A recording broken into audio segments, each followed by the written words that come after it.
Well, Max, congratulations on the new job. What do you feel will change with your new role as Director of Cricket, and what will maybe stay the same? I don't think loads will change day to day, to be honest. Obviously it's a change in title, but I think pretty much, chatting with Dan and the rest of the team, my daily duty is looking after, professional cricket, and everything that goes with that stays the same, as well as the coaching side. So yeah, probably a bit more strategy stuff. Obviously we've got the introduction of the women's team coming in, which is great news for the club. So physically I won't be working with the team, but in terms of helping the transition, getting it set up, coaches finding the feet, and kind of how it'll work logistically with both teams playing at the ground. So yeah, that's kind of the new things that'll come in. Is it exciting for you, the thought of being able to put your stamp on more of the club and wider areas of the club? Is that an intriguing thought?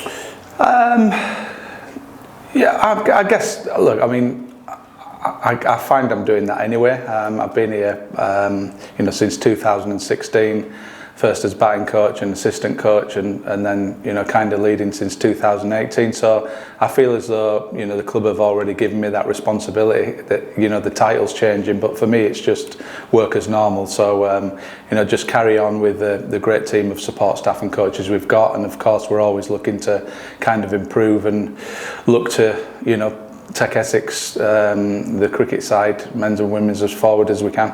Is continuity quite important now, and the idea that we're keeping the same support staff? Obviously you're retaining your role at the figurehead. Is that a key thought? Yeah, I mean, look, cricket's changing all the time, the landscape, different competitions, who knows where the schedule will be. So we've got to kind of keep ahead of the curve as much as we can. A little bit is that of guesswork, but as you say, I think the staff we've got in place now are very experienced and expertise in their own fields, and they have a lot of accountability at how they work, and they drive each individual department. And I think we see that, with the women's team coming on board, we want as many experts and produce the best women's side we can. So that process is already begun. Be their first season as Essex next year, so we want to try and get that set up as much as we can as well, and pushing the club forward, just not as well on the field, but off the field as well. Yeah, and you mentioned the women's team there, of course. Obviously that will be a very exciting time to be an Essex fan, to be a member of the club, and to drive equality, I suppose, in this game.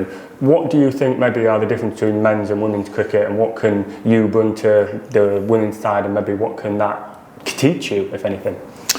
Yeah, well, I think we've seen the growth in the women's game in the last few years has been immense and been really pleasing to see.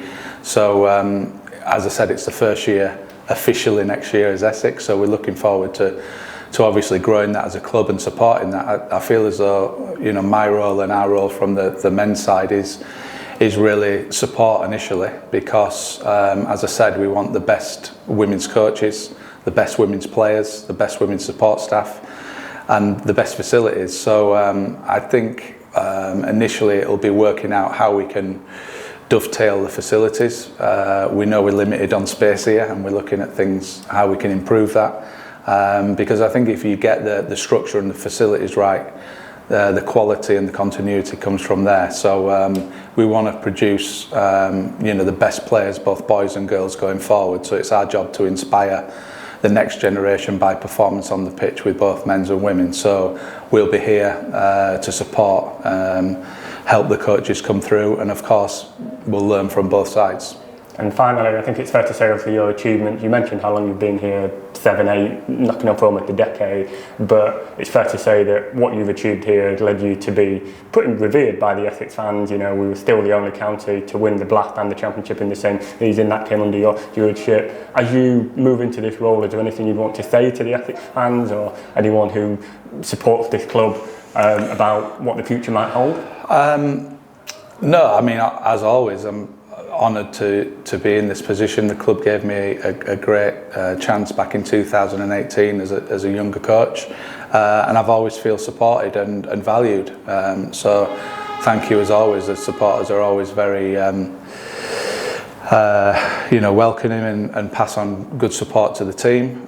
We don't always get it right, as you know, but that's part of the job. But no, I mean, we're just, as a men's and now women's team, we want to try and produce the best teams we can, and with development, when people come and see us play, that they have fun as well. And they normally do that when you're winning, of course, but the brand of cricket we want to put on is an exciting one, and hopefully we can continue to do that.